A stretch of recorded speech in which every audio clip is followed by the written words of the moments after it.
ተናስተልን ክቡራን ቤተሰቦቻችን ከግሎባል ፋኖ ሚዲያ የዕለተ ቅዳሜ ነሐሴ 2 2018 ዓ.ም የዕለቱን ትኩስና አዳዲስ መረጃዎች ይዘንላችሁ ቀርበናል። በዜናዎቻችን የፋኖ የትናንቱን ልዩ ኦፕሬሽን ዘመቻን በተመለከተ እንዲሁም በራያ በኩል በህወሓት ቡድን ያለውን የጦርነት ዝግጅትና የረፋዱን አሁናዊ ሁኔታም ምን እንደሚመስል የሚጠቁሙ ትኩስ መረጃዎችን ጨምሮ የፖለቲካ እስረኞች እና የቀረበው ጥሪ በዘገባችን ተመልክተነዋል። ከዜናዎቹ ጋር ዮሐንስ ምህረቱ ነኝ። እስከ መጨረሻው አብራችሁን ቆይታ እንድታደርጉ በአክብሮት ጋብዛለሁ። በቅድሚያም አርዕስተ ዜናዎችን እናስደምጣችሁ። ጣና ግላውዲዮስ ክፍለ ጦር በደፈጣ ውጊያ የተሳካ ኦፕሬሽን ማከናወኑን አስታወቀም። የጎንደር ከፍተኛ አመራሮች ከአንድነት ማግስት ከፋኖ ሰራዊት ጋር ለቀጣይ ዝግጁነት ደማቅ ውይይት አደረጉ። የህወሓት ቡድን በትግራይ የሰላም ሰራዊት ላይ ጥቃት መክፈቱ ተገለጸ። ትብብር ለኢትዮጵያ አንድነት የተሰኘው ጥምር ፓርቲ በቅርቡ 3 ሰላማዊ የፖለቲካ ታጋዮች መታሰራቸውን በማውገዝ በአስቸኳይ እንዲፈቱ አሳሰበም። በኤርትራ አዲስ የስርዓት ለውጥ ለማምጣት ህዝቡ በጨቋኙ መንግስት ላይ እንዲነሳ ጥሪ ቀረበ።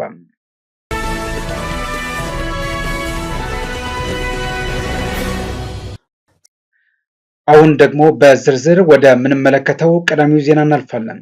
አፋብን ወሎ ቤተ አማራ ምኒልክ እዝ 15ኛ ኮር ድል መቀዳጀቱን አስታወቁ። የአማራ ፋኖ ብሔራዊ ንቅናቄ አፋብን ወሎ ቤተ አማራ ምኒልክ እዝ 15ኛ ኮር ስር የሚገኙት 152ኛ እና 153ኛ ክፍለ ጦሮች ወግዳ ወረዳ ለሚ ከተማና ከለላ ቲርቲራ አካባቢ ላይ ባደረጉት አውደ ውጊያ በሁለቱም ግንባር አመርቂ ድል አምጥተዋል።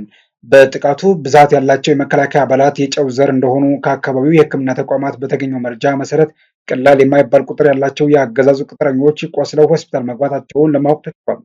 ከተገኙ ምርኮች መካከል ለጊዜው ቁጥራቸው ያልታወቀ የዲሽቃና የብሬን ጥይቶችም ሲማረኩ በተጨባጭ እስካሁን ባለው መረጃ መሰረት 39 የመከላከያ አባላት ላይ መመታታቸውም ለማወቅ ተችሏል። በወግድ ለሚና አቀስታ የሚገኙ የሕክምና ተቋማት በቁስለኞች መሞላታቸው የውስጥ መረጃዎቻችን ያደረሱን መረጃ ያመለክታል። የተማረኩ መሳሪያዎች 25 የነፍስ ወከፍ መሳሪያዎች፣ 2 የብሬን ሸንሸል፣ በቁጥር ያልታወቁ የዲሽቃና የብሬን ጥይቶች ተማርከዋል ሲል የ15ኛ ኮር ህዝብ ግንኙነት መምሪያ መረጃውን አጋርቶናል። በተያያዘ ዜና ጣና ግላውዲዮስ ክፍለ ጦር በደፈጣ ውጊያ የተሳካ ኦፕሬሽን ማከናወኑን አስታውቋል። ነሐሴ 1 ቀን 2018 ዓ.ም ሬሽን ለማቀበል ከእስቴ ከተማ በመንቀሳቀስ ወደ ግላውዲዮስ እና ከአርብ ገበያ ከተማ በመነሳት ሬሽን ለማቀበል የተንቀሳቀሰውን የአብይ አህመድ ዙፋን ጠባቂ መከላከያ ሰራዊትና የጣና ግላውዲዮስ ክፍለ ጦር ስራ አስፈጻሚና የጣና ግላውዲዮስ ክፍለ ጦር አሃድ የሆነችውን ኤፋዋርት ብርጌድ በጋራ ግላውዲዮስ ላይ ከቀኑ 8 ሰዓት ደፈጣ በመጣል በጠላት ላይ ከፍተኛ ጥቃት በማድረስ ጠላት ሙትና ቁስለኛውን በመያዝ ወደ መጣበት ተመልሷል ተብሏል።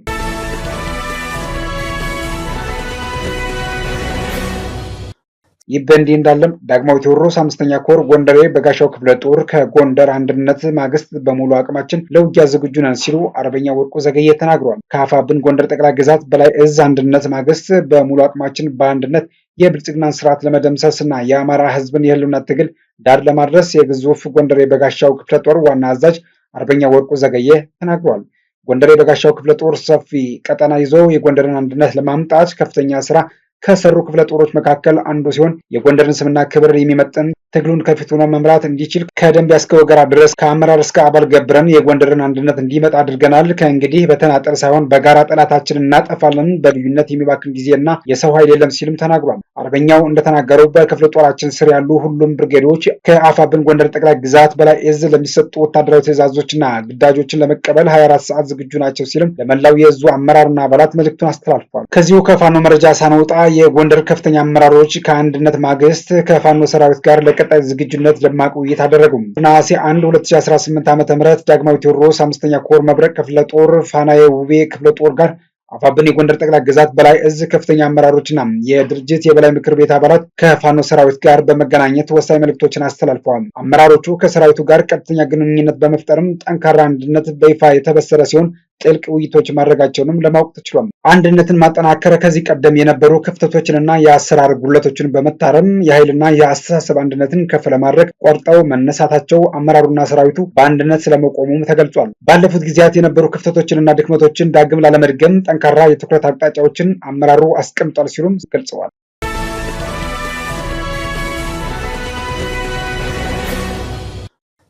የህወሓት ቡድን በትግራይ የሰላም ሰራዊት ላይ ጥቃት መክፈቱ ተገለጸ። በራያ ግንባር የሚንቀሳቀሰውና ከሰሞኑ ከባድ መሳሪያዎችንና ተጨማሪ ታጣቂዎችን ሲያስጠጋ የነበረው የህወሓት ቡድን አርሚ 33 እና 44 አዲ ጉዱም ደቡብ ወጅራት፣ ኮንካ፣ ቶንሳ፣ ንፋሮ፣ መጋለ መስመር በአዴ ቃይ ወደ ጋራርሳ እና ቶንሳ ከትናንት ማታ ጀምሮ እስከ ዛሬ ድረስ በትግራይ ሰላም ሰራዊት ብሎ በሚጠራው ታጣቂ ኃይል ላይ የከባድ መሳሪያ ተኩስ መደመጡም ምንጮች አረጋግጠዋል።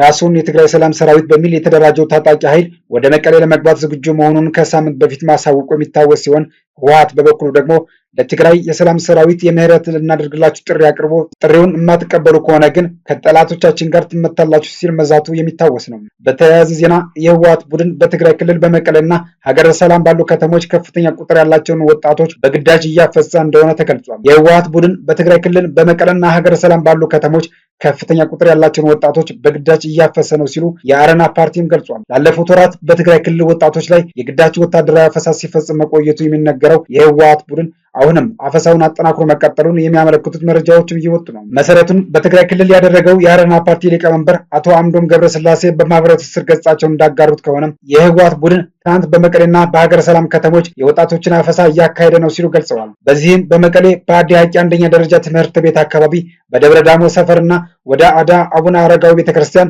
በሚወስደው መግቢያ አካባቢ በኮብልስቶን የተሸፈነውን መንገድ በመዝጋት የህወሓት ታጣቂዎች ኬላ መስርተው አፈና እየፈጸሙ መሆኑን አመላክተዋል። አቶ አምዶም በመረጃው እንዳሰፈሩት ታጣቂዎቹ ከትናንት ጠዋት 12 ሰዓት ተኩል ጀምሮ በአካባቢው የአፈና ተግባር እያካሄዱ ነው ብለዋል። በተመሳሳይ ከ80 በላይ የሚሆኑ ወጣቶች ከትግራይ ክልል ሀገረ ሰላም ከተማ በታጣቂዎች በኃይል መታፈሳቸውን አቶ አምዶም ጨምረው ገልጸዋል። ይህ በእንዲህ እንዳለ አብዛኛዎቹ የህወሓት ቡድን አመራሮች ለትግራይ ህዝብ በተለይም ደግሞ ለወጣቶች ሞት ምክንያት መሆናቸውን ይረዳሉ ሲሉ የትግራይ የለውጥና ሰላም ምክር ቤት አባሉ አቶ አሰፋ አብርሃ ተናግረዋል። አቶ አሰፋ አብርሃ ይህን ያሉት ቲቢኤስ ከተሰኘ የኦንላይን ሚዲያ ጋር ባደረጉት ቃለ መጠይቅ ነው። የህወሓት ቡድን አመራሮች ስልጣናቸውን የማይለቁበትና ከተቀመጡበት ለመውረድ የማይፈልጉበት ምክንያት ከወረድን ተጠያቂ እንሆናለን በሚል ስጋት ነው ብለዋል። ይህ በህወሓት ቡድን የተፈጠረውን ችግር ለመቅረፍ ከፍተኛ ጥረት ያስፈልጋል ሲሉም ተደምጠዋል።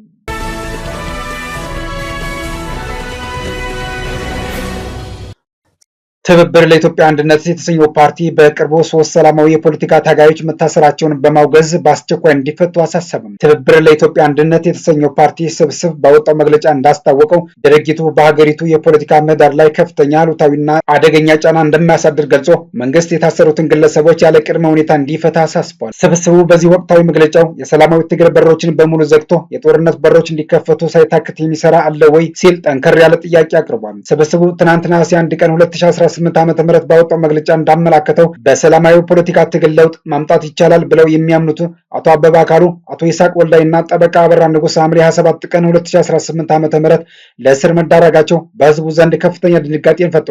ይህንን ክስተትም እጅግ አስደንጋጭ ሆኖ እንዳገኘውም ፓርቲው አስታውቋል። ስራ ላይ ባለው ህገ መንግስት አንቀጽ 29 ንዑስ አንቀጽ 2 ላይ ማንኛውም ሰው ያለምንም ጣልቃ ገብነት ሀሳቡን በነጻነት የመግለጽ በምንም አይነት የማሰራጨት ዘዴ መረጃን የመሰብሰብ የመቀበልና የማሰራጨት መብቱ የተረጋገጠ መሆኑን መግለጫው አስታውሷል። ይሁን እንጂ አሁን ባለው ተጨባጭ ሁኔታ ከህገ መንግስቱ ባፈነገጠ መልኩ ከውዳሴ በስተቀር ምንም አይነት የተቃውሞና የትችት ድምጾች እንዳይሰሙ ማሳደድ ያልተጻፈ ህግና መርህ መሆኑን ስብስቡ በመግለጫው አንስቷል። ከዚህ ዜና ጋር በተያያዘ በሽብር ወንጀል ተጠርጥረው ባለፈው ሰኞ በፖሊስ ቁጥጥር ስር የዋሉት የኢትዮጵያ ህዝቦች አብዮታዊ ፓርቲ ኢህአፓ አባላት አቶ አበባ አካሉና አቶ ይስሐቅ ወልዳይ እንዲሁም የፓርቲው ጠበቃ አቶ አበራ ንጉስ ላይ የፌዴራል ከፍተኛ ፍርድ ቤት ልደታ ምድብ አንደኛ የጊዜ ቀጠሮ ችሎት የ12 ቀናት ተጨማሪ የምርመራ ጊዜ ፈቅዷል። ችሎቱ ለትናንት ቀጥሮ የነበረ ሲሆን ተጠርጣሪዎች ባቀረቡት የዋስትና ጥያቄ ላይ ውሳኔ ለመስጠት ነበር። ፍርድ ቤቱ ውሳኔውን ከማስተላለፉ አስቀድሞ ፖሊስ በጊዜ ቀጠሮ ማመልከቻው ያካተተውን እና ተጠርጣሪዎች ከተለያዩ መገናኛ ብዙሃን ጋር ያደረጓቸውን ቃለ ምልልሶች ሊንኮች በትናንትናው ዕለት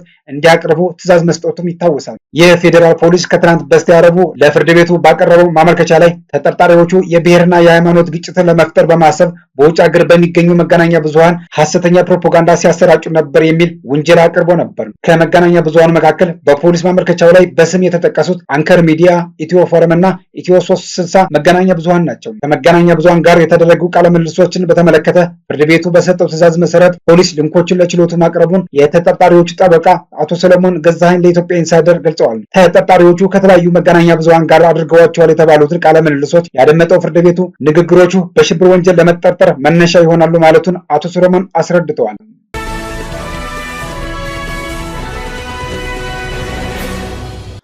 በኤርትራ አዲስ የስርዓት ለውጥ ለማምጣት ህዝቡ በጨቋኙ መንግስት ላይ እንዲነሳ ጥሪ ቀረበም። ህዝብ በአንድ ጨቋኝ ስርዓት ታፍኖ ለመኖር ሊያበቃና የስርዓት ለውጥ ለማምጣት ህዝብ በአንድ ጨቋኝ ስርዓት ታፍኖ መኖር ሊያበቃና የስርዓት ለውጥ ለማምጣት ህዝቡ በአንድነት ሊነሳበት እንደሚገባ የግንባር ህዝባዊ ማዕበል ብርጌድ ንሓመዱ ጥሪ አቅርቧል። የቀጠናውን ሰላም አደጋ ላይ ለመጣል በጦርነት ፍላጎት የተጠመደው ጽምዶ ተብሎ የሚጠራው የሽብር ቡድን ህዝባዊ ድጋፍና መሰረት እንደሌለውም ነው የገለጸው። የግንባር ህዝባዊ ማዕበል ብርጌድ ንሓመድ የድርጅቱን ሰላማዊ ትግል እንቅስቃሴና ቀጠናዊ ትብብር በተመለከተ መግለጫ ሰጥቷል። የግንባር ህዝባዊ ማዕበል ብርጌድ ንሓመዱ የፖለቲካና ዲፕሎማሲያዊ ኃላፊ በየነ ገብረ እግዚአብሔር እንዳሉት ብርጌድ ንሓመዱ በኤርትራ ስር ነቀል ለውጥ ለማምጣት ማህበራዊ መሰረት ያለው እንቅስቃሴ ነው ብሏል። ግንባሩ የኤርትራን ዲያስፖራ በማደራጀት በኤርትራ ያለውን ህዝብ የለውጥ ፍላጎት በማጠናከር ስርዓቱን ለመለወጥ እየሰራ መሆኑን አመልክተዋል።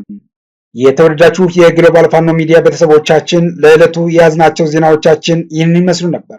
አብራችሁን ስለነበራችሁ ምስጋናችን ከልብ ነው። በየቀኑ የምናቀርባቸውን ትኩስና ወቅታዊ መረጃዎች እንዲደርሷችሁ ላይክ፣ ሼር እና ሰብስክራይብ በማድረግ ቋሚ ቤተሰብ እንድትሆኑ እንጋብዛለን። ነገ በዚህ ሰዓት በዕለታዊና አዳዲስ መረጃዎች እንገናኛለን። እስከዚያው ግን ሰላም።